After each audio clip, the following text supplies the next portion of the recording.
Buenas noches, espero que se encuentren todos muy bien. En este video vamos a hablar de derecho del trabajo. Va a ser bastante extenso, así que bueno, les pido paciencia. Y igualmente todo está en las filminas, así que bueno, cualquier cosa pueden leerlo, el texto si les queda alguna duda o algo. ¿Sí? Bueno, ahora vamos a compartir pantalla.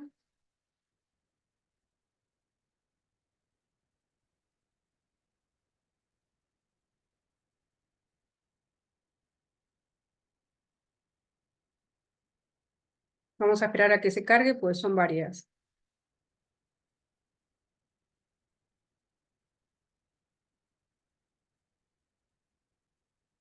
Esta es una primera parte. Después, con otro video voy a completar lo que falte. ¿Sí?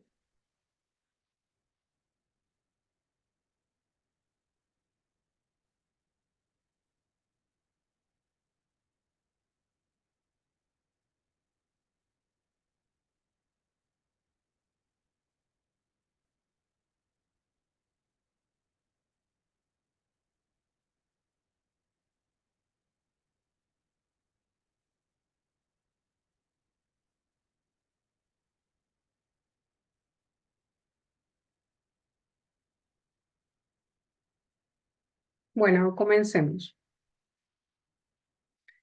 El derecho del trabajo puede dividirse en derecho individual, o sea que se ocupa de las relaciones de los sujetos individualmente considerados, o sea, el trabajador por un lado y el empleador por el otro.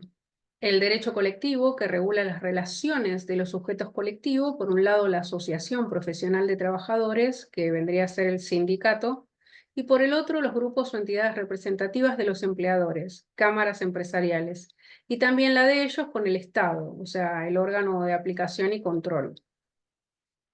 Derecho internacional. Está constituido por los tratados internacionales celebrados entre los distintos estados, la legislación referida a la integración regional y por los convenios y recomendaciones de la Organización Internacional del Trabajo, o sea, la OIT.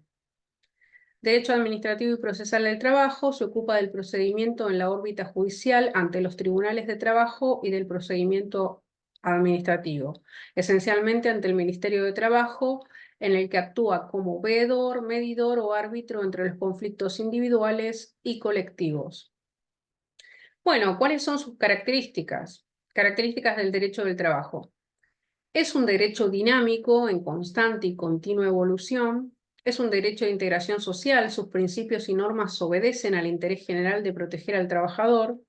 Es profesional, se ocupa del hombre por el hecho del trabajo. Es protector, su finalidad última es tutelar al trabajador. Es un derecho especial, o sea, las normas del derecho civil son complementarias o supletorias y se aplican si no están en pugna con el principio protectorio, que después más adelante lo vamos a ver.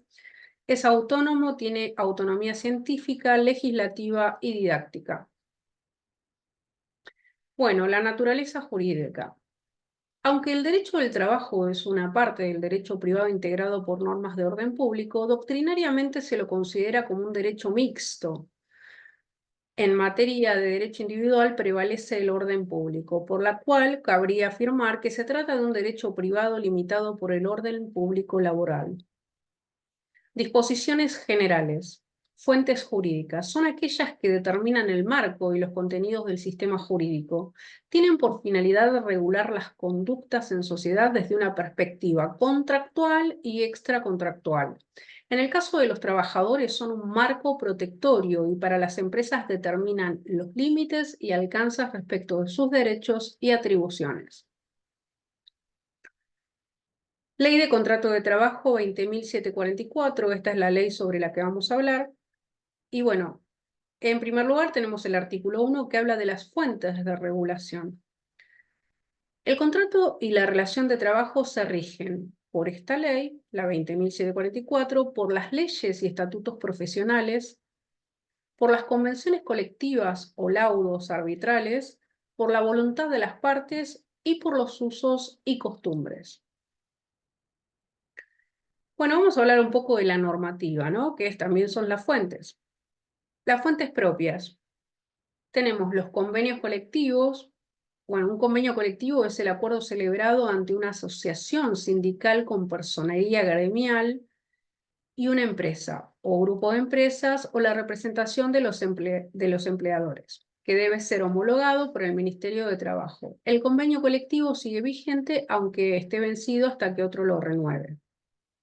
Estatutos profesionales son leyes que se ocupan exclusivamente del personal de determinada actividad, arte u oficio, regulan sus relaciones laborales y contienen mecanismos antifraude.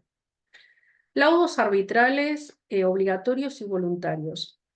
Se trata de formas tendientes a posibilitar la solución de conflictos colectivos de trabajo. Consisten en la participación de un tercero voluntariamente elegido por las partes, que sería un árbitro, a fin de que dictamine sobre un desacuerdo o solucione un conflicto entre las representaciones paritarias. Convenios y recomendaciones de la OIT. La Organización Internacional del Trabajo es una entidad internacional multisectorial que tiene como fines esenciales promover internacionalmente la justicia social, prestar asistencia técnica a los programas de desarrollo económico y social, reunir y difundir toda la información relativa a los problemas del trabajo, establecer normas de validez internacional y controlar su aplicación y eficacia en todos los países. Estos convenios tienen jerarquía supralegal. Reglamentos de la empresa. Mediante estos, las empresas tienen la posibilidad de organizar mediante un ordenamiento escrito la prestación laboral y las cuestiones referidas a las conductas del personal en el trabajo, estableciendo obligaciones y prohibiciones propias de la actividad y o la forma habitual de efectuar las tareas. Seguimos con las fuentes. Bueno, tenemos a la Constitución Nacional, el artículo 14 bis. El trabajo gozará de la protección de las leyes asegurando condiciones. A. Dignas y equitativas de labor. B. Jornada limitada. C. Descanso y vacaciones pagos. D. Retribución justa. E. Salario mínimo vital y móvil. F. Igual remuneración por igual tarea. G. Participación en las ganancias de la empresa. H. Control de la producción y colaboración de la dirección. I. Protección contra el despido arbitrario. J. Estabilidad del empleado público. K. Organización sindical libre y democrática reconocida, a ver que no veo, reconocida por la simple inscripción en el registro correspondiente. Seguimos hablando de las fuentes. Tenemos la Declaración Universal de Derechos Humanos, artículo 23. Toda persona tiene derecho al trabajo. A su libre elección. B, condiciones equitativas y satisfactorias. C, protección contra el desempleo. Recordemos que los tratados internacionales ratificados por nuestro país tienen jerarquía constitucional, artículo 75, inciso 22 de la Constitución Nacional. Respecto a otras fuentes, bueno, tenemos la declaración de la OIT. Todos los miembros, aun cuando no hayan ratificado los convenios aludidos, tienen un compromiso que deriva de su mera pertenencia a la organización, tanto de respetar, promover y hacer realidad de buena fe y de conformidad con la Constitución los principios relativos a los derechos fundamentales que son objeto de esos convenios. O sea, es decir, A, la libertad de asociación y la libertad sindical y el reconocimiento efectivo del derecho de negociación colectiva. B, la eliminación de todas las formas de trabajo forzoso u obligatorio. E, la abolición efectiva del trabajo infantil. D, la eliminación de la discriminación en materia de empleo y ocupación. Seguimos con otras fuentes, tenemos leyes y estatutos profesionales, que ya los habíamos nombrado al principio. Bueno, el orden legal que estructura el derecho al trabajo tiene carácter imperativo, por lo que la voluntad individual que contradice dicho orden carece de fuerza obligatoria, salvo que tales acuerdos mejoren los beneficios mínimos inderogables. También tenemos los usos y costumbres. Los beneficios otorgados en función de la costumbre no pueden ser eliminados porque son fuente de derecho. Artículo 1 de la Ley de Contrato de Trabajo. Convenciones colectivas. Los convenios colectivos de trabajo se ajustan al sistema constitucional argentino y a la reglamentación impuesta por el legislador. Ambas fuentes regulatorias son inmutables. La voluntad de las partes, la manifestación tácita de la voluntad individual o de las partes, es fuente de derecho. Bueno, vamos a hablar ahora del ámbito de aplicación. Artículo 2 y artículo 3 de la Ley 22.248. La vigencia de esta ley está condicionada a que la aplicación de sus disposiciones sean compatibles con la naturaleza y modalidades de la actividad que se trate y con el régimen específico al que se halle sujeto. Las disposiciones no son aplicables a los dependientes de la Administración Pública Nacional, provincial o municipal, excepto que por acto expreso se los incluya en la misma o en el régimen de las convenciones colectivas de trabajo. B, al personal de casas particulares, Ley 26.844, que es la que le corresponde al personal de casas particulares, artículo 72, inciso A. C, a los trabajadores agrarios, Ley 26.127, artículo 104. Ley aplicable. Artículo 3 de la Ley de Contrato de Trabajo 20.744. La validez de los derechos y obligaciones de las partes se rige por esta ley, tanto en el país como fuera de él, en cuanto se ejecute en su territorio. La normativa laboral argentina regirá para el contrato de trabajo que se ejecute dentro del territorio nacional, con la independencia si el acuerdo se celebró fuera o dentro del país. Este es el principio lex loci executionis, la ley del lugar de ejecución sería. Bueno, ahora vamos a hablar de concepto de trabajo. Artículo 4 de la Ley de Contrato de Trabajo 20.744. Es toda actividad lícita que se preste en favor de quien tiene la facultad de dirigirla mediante una remuneración. El objeto. El contrato de trabajo tiene como objeto la actividad productiva y creadora del hombre en sí. Media entre las partes una relación de intercambio y un fin económico que se disciplina por esta ley. La ley que se ocupa del trabajo dependiente, o sea, del que emerge de una relación trabajo-remuneración. Empresa-empresario. Artículo 5 de la Ley de Contrato de Trabajo. Empresa. Es toda organización de medios personales, materiales e inmateriales ordenadas bajo una dirección para el logro de fines económicos o benéficos. Una empresa puede estar formada por una o más personas jurídicas, por empresas unipersonales, por sujetos irregulares, que vendría a ser los que no alcanzan los requisitos de un tipo legal, y por instituciones con o sin fines de lucro. El empresario es quien dirige la empresa por sí o por medio de otras personas. Con él se relacionan jerárquicamente los trabajadores. Fuentes jurídicas. La Constitución Nacional, como dijimos, artículo 14, todos los habitantes de la nación gozan de los siguientes derechos conforme a las leyes que reglamentan su ejercicio, a saber, trabajar y ejercer cualquier industria lícita. Declaración Sociolaboral del Mercosur, artículo 7. El empleador tiene el derecho de organizar y dirigir económicamente y técnicamente la empresa de conformidad con las legislaciones y prácticas nacionales. Jurisprudencia, bueno, la jurisprudencia son los fallos en los que se pueden ver las normas de aplicación, ¿no? Entonces tenemos, por ejemplo, Odia de Mar Aníbal contra Urbano Express Argentina, SAS, según despido. Condiciones más favorables. Nulidad. Artículo 7 de la Ley de Contrato de Trabajo. En ningún caso las partes pueden pactar condiciones menos favorables para el trabajador que las dispuestas en las normas legales, convenciones colectivas de trabajo o laudo con fuerza de tales, o que resultaren contrarias a las mismas. Y bueno, estos actos llevan aparejada la sanción prevista en el artículo 44 de esta ley. La violación de este principio conlleva la sanción de nulidad y la sustitución por disposición imperativa proveniente de la ley o convenio colectivo de trabajo.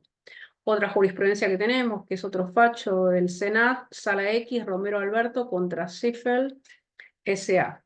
Este fallo es del 26 de febrero de 1998.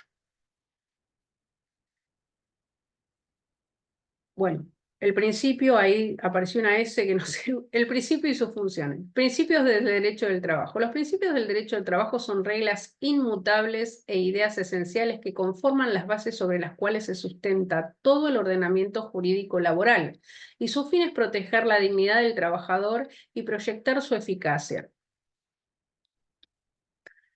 al iniciarse, o sea, proyectar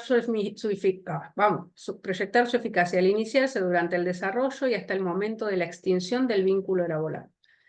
Bueno, estos principios cumplen 4 funciones.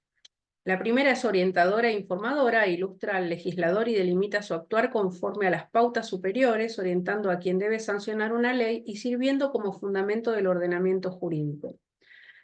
Otra función es normativa e integrativa, cuando una cuestión no pueda resolverse por aplicación de las normas que rigen el contrato o por las leyes análogas, se decidirá conforme a los principios de la justicia social y a los generales del derecho de trabajo, la equidad y la buena fe, artículo 11 de la Ley de Contrato de Trabajo. Interpretadora. Fija reglas de orientación al juez o al intérprete de la norma en las controversias y lo conduce hacia la interpretación correcta. Unificante, preserva la unidad sistemática del derecho y tiende a evitar que tanto el legislador al sancionar la ley como el juez al interpretarla sea parte del sistema. Estamos medios porque son tan largas las filminas que hay que leerlas.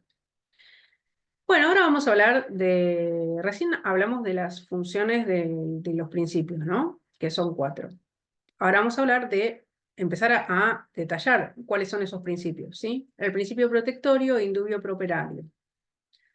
Principio protectorio. Su finalidad es proteger la dignidad del trabajador en su condición de persona humana. Se manifiesta en 3 reglas. Indubio pro operario, si la duda recayera en la interpretación o alcance de la ley o en la apreciación de la prueba en las cosas concretas, los jueces o encargados de aplicarla se decidirán en el sentido más favorable al trabajador. Artículo 9 de la Ley de Contrato de Trabajo, segundo párrafo. Norma más favorable. En caso de duda sobre la aplicación de normas, prevalecerá la más favorable al trabajador, considerándose la norma o conjunto de normas que rigen cada una de las instituciones del derecho del trabajo. Artículo 9 de la Ley de Contrato de Trabajo, primer párrafo. Condición más beneficiosa. Dispone que cuando una situación anterior sea más beneficiosa para el trabajo, o sea, lo que es para el trabajador, se la deba respetar. La modificación debe ser para ampliar y no para disminuir derechos. Ahora vamos a hablar del principio de irrenunciabilidad. El derecho del trabajo parte de un presupuesto. Cuando el trabajador renuncia a un derecho, lo hace por falta de capacidad de negociación o por ignorancia, forzado por la desigualdad jurídico-económica existente con el empleador, con el fin de conservar su fuente de ingresos. En el sentido amplio, se ha definido doctrinariamente la irrenunciabilidad como la imposibilidad jurídica del trabajador de privarse voluntariamente de una o más ventajas concedidas por el derecho del trabajo en su beneficio. El artículo 12 de la Ley de Contrato de Trabajo establece que será nula y sin valor toda convención de partes que suprima o reduzca los derechos previstos en esta ley. Los estatutos profesionales, las convenciones colectivas o los contratos individuales de trabajo, ya sea el tiempo de su celebración o de su redacción. Cabía preguntar si se debía considerar irrenunciable todo el derecho del trabajo o si quedaba parte de ese derecho fuera de la irrenunciabilidad. La postura rígida o amplia considerada que todo era irrenunciable, mientras que la flexible o restringida, restringida, que no todo era irrenunciable, sino todas las normas que protegen la integridad física, moral y económica de los trabajadores, estableciendo beneficios, o sea, lo más importante es que, o sea, que se respete este principio, ¿sí? Porque a veces tiene que ver con desconocimiento o inseguridades del trabajador y por eso no exige ciertas cosas, pero está protegido por toda la normativa. En su anterior redacción cabría preguntarse si se debía considerar irrenunciable todo el derecho del trabajo o si quedaba parte de ese derecho fuera de la irrenunciabilidad. La postura rígida o amplia consideraba que todo era irrenunciable, mientras que la flexible o restringida que no todo era irrenunciable, sino solo las normas que protegían la integridad física, moral y económica de los trabajadores, estableciendo beneficios. Otra postura afirmaba que todos los derechos eran irrenunciables y no podían ser abdicados, pero que los correspondientes al orden público laboral eran indisponibles y no podían ser negociados, ni siquiera a cambio de una contraprestación, mientras que los mejores derechos pactados en el contrato individual eran disponibles, pudiendo el trabajador reducirlos a suprimirlos a cambio de ese beneficio. Sí, bueno, esto es un agregado, pero bueno, lo más importante es que este principio abarca y lo protege, ¿no? de esa de su inseguridad, de quizás no exigir un montón de cosas por desconocimiento o por miedo a perder su fuente de trabajo, ¿sí? Excepciones al principio de irrenunciabilidad. Hay excepción. La transacción es un contrato por el cual las partes, para evitar un litigio o ponerle fin, haciéndose concesiones recíprocas, extinguen obligaciones dudosas o litigiosas, produce efectos de cosas juzgadas sin necesidad de homologación judicial y es de interpretación restrictiva. La conciliación consiste en un acuerdo suscrito por el trabajador y el empleado y homologado por autoridad judicial o administrativa. O sea, necesita la homologación. La homologación les otorgará a esos acuerdos autoridad de cosa juzgada entre las partes que lo hubiesen celebrado, pero no lo hará oponible a los organismos encargados de la recaudación de las partes, contribuciones y demás cotizaciones destinadas a los sistemas de seguridad social. Bueno, es un acuerdo entre el trabajador y el empleado, pero necesita ser homologado por autoridad judicial. Punto. Renuncia del empleo. La extinción del contrato de trabajo por renuncia del trabajador, medie o no preaviso como requisito para su validez debe ser formalizado mediante despacho telegráfico colacionado, cursado personalmente por el trabajador a su empleador o ante la autoridad administrativa del trabajo. O sea, ante la renuncia tenés que mandar un despacho telegráfico colacionado, ¿sí? Prescripción. Es una forma de extinción de la acción por el transcurso de tiempo en materia laboral. Ese término es de 2 años, ¿sí? Desde que el crédito es exigible, mientras que en materia de seguridad social el plazo es de 10 años. Caducidad es la pérdida del derecho. La caducidad es la pérdida del derecho por el transcurso de un plazo legal. Si el trabajador dentro de un plazo determinado no ejerce su derecho, se extingue y se pierde la posibilidad de ejecutar en el futuro el reclamo pertinente, ¿sí? Desestimación de la acción y del derecho. El desestimiento de la acción requiere, la conformidad del demandado, ya si bien por fin, para ponerle fin al proceso, permite volver a imponer la misma pretensión con posterioridad. Es necesaria la homologación judicial. O sea, si bien pone fin al proceso, necesita la homologación correspondiente. Principio de continuidad laboral. Establece que cuando exista duda entre la continuación o no del contrato de trabajo o respecto de su duración, se debe resolver a favor de la existencia de un contrato por tiempo indeterminado. El artículo 10 de la Ley de Contrato de Trabajo establece que en caso de duda, las situaciones deben resolverse a favor de la continuidad o la subsistencia del contrato. Principio de primacía de la realidad. Otorga prioridad a los hechos, es decir, a lo que efectivamente ocurrió en la realidad sobre las reformas o apariencias que las partes pretendan darles o hayan convenido. El contrato de trabajo es un contrato o realidad y prescinde de las formas y hace prevalecer lo que efectivamente acontece. En caso de discordancia entre lo que ocurre en la práctica y lo que surja de los documentos suscritos por las partes o acuerdos celebrados entre ellos, se debe dar preferencia a los hechos. Prima la verdad de los hechos por sobre la apariencia, la forma o la denominación que asignaron estas al contrato. Principio de buena fe. Comprende el deber de actuar con fidelidad y adoptar conductas adecuadas en el cumplimiento de sus obligaciones y se aplica durante la relación laboral. Principio de no discriminación y de trato de igual trato, ¿sí? Se encuentra en el artículo 16 de la Constitución Nacional, que consagra el principio de igualdad ante la ley, hace alusión a la igualdad entre iguales y en igualdad de situaciones, se extiende al plano salarial a través del texto del artículo 14 bis de la Constitución Nacional, que establece el principio de igual remuneración por igual tarea. La Ley de Contrato de Trabajo 20.744 obliga al empleador a no discriminar por razones de sexo, religión, raza, etc. Cabe aclarar que la ley no impide que el empleador otorgue un trato diferente en situaciones desiguales. La empresa puede mostrar que el trato desigual alegado por el trabajador respondió a causas objetivas, no resultando arbitrario ni discriminatorio. Principio de equidad. Se la puede conceptualizar como la justicia del caso concreto, evita el desamparo que podría generarse por la aplicación estricta y rigurosa de una norma cuando produzca una situación disvaliosa o no requerida por el propio legislador. Principio de justicia social. Cuando una cuestión no puede resolverse por la aplicación de las normas que rigen el contrato de trabajo o por las leyes análogas, se decidirá conforme a los principios de la justicia social, a los generales del derecho del trabajo, a la equidad y la buena fe. Artículo 11 de la Ley de Contrato de Trabajo. Bueno, tenemos otros principios. Tenemos el principio de gratuidad. Su esencia es garantizar el acceso gratuito de los trabajadores a la justicia para reclamar sus derechos. Durante la etapa prejudicial se materializa en la posibilidad de remitir intimaciones telegráficas y hacer denuncias en sede administrativa sin costo, y durante el proceso en la exhibición de los trabajadores del pago de la tasa de justicia y en la gratuidad del procedimiento. O sea que para acceder a la justicia no tienen que pagar casi nada, ¿sí? Principios de razonabilidad. Se trata de un accionar conforme a la razón y a determinadas pautas de conducta que resultan lógicas y habituales.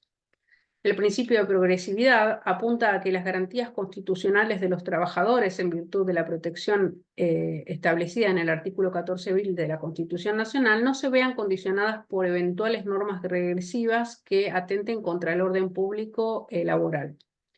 El principio de afinidad sobre el riesgo empresario. Aunque el negocio vaya mal, el empleador le tiene que pagar al trabajador. Principio de indemnidad. El trabajador debe ser mantenido indemne por parte del empleador. Tiene que ver con las condiciones de trabajo. El trabajador tiene que salir ileso del contrato de trabajo. Bueno, medios técnicos o jurídicos. Conjunto de instrumentos o herramientas que están expresamente enumeradas en el derecho positivo y que tienen por finalidad equilibrar la relación de disparidad entre el empleador y el trabajador. Son necesarias para que los principios del derecho del trabajo resulten aplicables en la práctica y tienen un fin protectorio o tuitivo. Estos medios son adoptados tanto por la ley como por la negociación colectiva y se manifiestan en normas que surgen de la aplicación práctica de los principios del derecho del trabajo y que restringen el marco de la decisión del empleador. El más relevante es la limitación de la autonomía de la voluntad mediante el orden público laboral, donde ambas partes pueden pactar libremente siempre que no se vulneren los mínimos inderogables establecidos en la Ley de Contrato de Trabajo y en los convenios colectivos. Contrato de trabajo.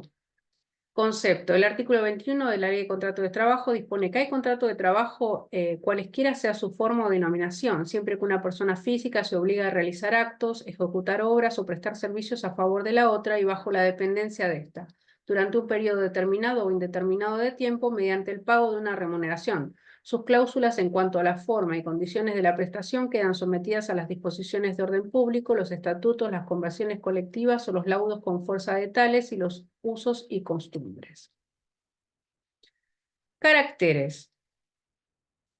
Es consensual, se perfecciona por el mero consentimiento de las partes, es personal, es personalísimo respecto del trabajador y se sustenta en las características personales del contratado. Es dependiente, existe una subordinación técnica, jurídica y económica entre el trabajador y el empleador, comprende la facultad de dar órdenes con el consecuente deber del trabajador de acatarlas. Esencialmente es una vinculación jerárquica en la que el empresario tiene la potestad de organizar, dirigir trabajo de conformidad con los fines de la empresa, mientras que el trabajador no asume riesgos, ya que el trabajo se efectúa por cuenta ajena. Es de tracto sucesivo, es un contrato de ejecución continuada que se desarrolla por medios de prestaciones repetidas en el tiempo, es no formal, hay libertad de formas, no se exigen formas solemnes ni determinadas para su celebración, salvo algunas modalidades, es oneroso, tiene contenido patrimonial, el contrato no se presume gratuito, el pago de la remuneración es una obligación esencial del empleador,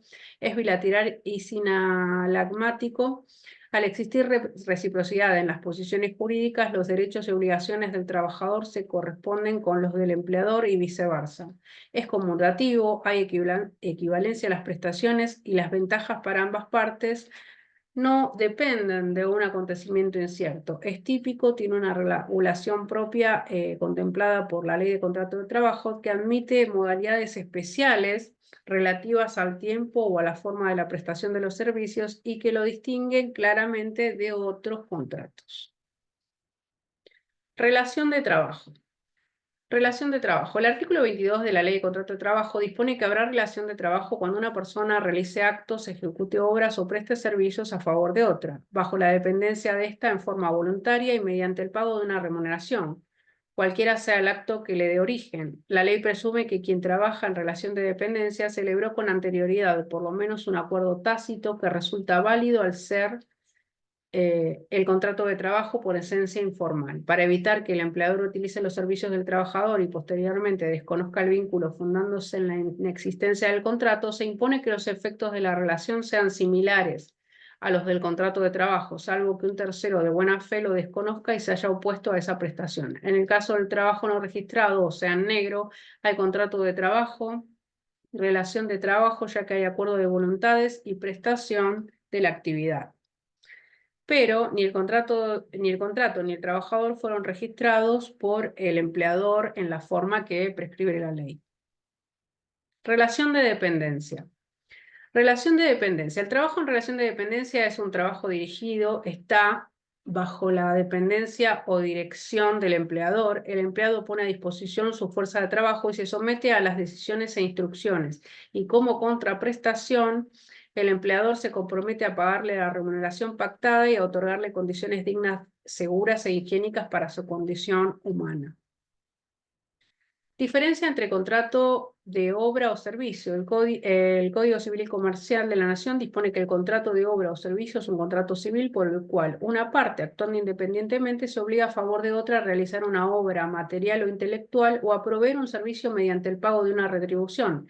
Se presentan dudas para determinar la existencia de una relación de dependencia, inclusive a veces los propios organismos recaudadores de la Seguridad Social desconocen el carácter autónomo de determinadas relaciones, entendiendo que configuran un fraude. Los casos deben ser resueltos a la luz del principio de primacía de la realidad y tomando en cuenta la presunción de la relación laboral en los casos de prestación de servicio. Partes en el contrato de trabajo. Trabajador o dependiente se trata de una persona física con capacidad jurídica que se obliga a prestar servicios en relación de dependencia y en forma personal a cambio del pago de una retribución. Un trabajador no puede ser empleador de otro porque no es un empresario, no organiza la empresa ni tiene a su cargo un establecimiento. Empleador, persona física o conjunto de ellas o jurídica que tenga o no personalidad propia, que requiera de los servicios de un trabajador. Requisitos del contrato de trabajo. Tiene que haber consentimiento, consiste en la exteriorización de la voluntad de las partes contratantes de realizar un contrato con determinado objeto. Capacidad de las partes. La capacidad de derecho es la aptitud de toda persona humana para ser titular de derechos y deberes jurídicos. Objeto constituye la prestación de una actividad personal e infungible. Esto resulta esencial para determinar las tareas que debe desarrollar el trabajador y su remuneración. Si bien el artículo 37 de la Ley de Contrato de Trabajo dispone que la actividad personal e infungible que constituye una prestación objeto del contrato de trabajo puede ser indeterminada o determinada, debe existir una mínima determinación, ya que de lo contrario el trabajador podría ser asignado a cualquier tipo de tareas. El artículo 38 de la ley establece que no podrá ser objeto de contrato de trabajo la prestación de servicios ilícitos o prohibidos. El artículo 39 señala que el objeto ilícito es el contrario a la moral y las buenas costumbres. El artículo 40 considera que prohibido el objeto del contrato cuando las normas legales y reglamentarias hubieran vedado el empleo de determinadas personas o en determinadas tareas, épocas o condiciones. Si bien produce la nulidad del contrato de los aspectos que se contraponen a las normas o reglamentaciones, las prohibiciones están siempre dirigidas al empleador. Es inoponible al trabajador y no afecta a los derechos adquiridos durante la relación. La declaración de nulidad, tanto en los contratos de objeto prohibido como los contratos de objeto ilícitos, puede ser efectuada por los jueces de oficio. Requisitos del contrato de trabajo. Tenemos la forma. En la celebración del contrato de trabajo rige el principio de libertad de formas. No se requiere una forma determinada como requisito de validez. Las partes pueden escoger libremente las formas a observar, salvo las que dispongan las leyes o convenciones colectivas en casos particulares. De todos modos, la ley de contrato de trabajo exige una forma determinada para ciertos actos. Por ejemplo, requieren para perfeccionarse la forma escrita, la comunicación del embarazo, la notificación de matrimonio, la comunicación de la excedencia, etc. Con el fin de proteger los derechos del trabajador, el legislador ha impuesto al empleador determinadas obligaciones formales entre otras, llevar la documentación laboral que registra al dependiente. Bueno, hasta acá vamos a hacer esta parte porque si no se va a cortar y no lo voy a poder subir al canal. Así que bueno, seguimos con la prueba del contrato de trabajo. Ahora nos vemos.